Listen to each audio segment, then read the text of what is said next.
I looked at several schools, so there were about 6 we went to visit with my parents and I, and it was a very exciting time, but it was also very nerve-wracking because on one hand there were so many options, it was exciting, but it was scary that there were so many options. I didn't even know what questions I needed to ask. The first couple of school tours I went on, I didn't ask a thing because I didn't even know what I should be asking. I listened to what other students asked and then started thinking, oh, that's a good question, I'll have to remember that, and I'd take questions I had heard of previous tours and apply them to the next. I think I would tell students to ask lots and lots of questions.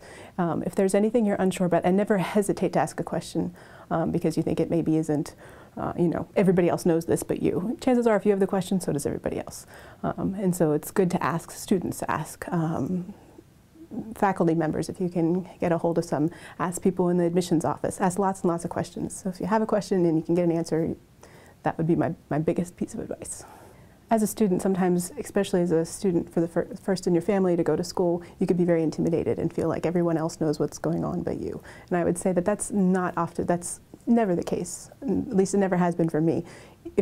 Don't be intimidated by those that are around you. Almost everyone is in the same boat you are, even though you may feel, being first, that you have a disadvantage in some way, but not really. Everyone else is in the same boat. Don't ever feel intimidated.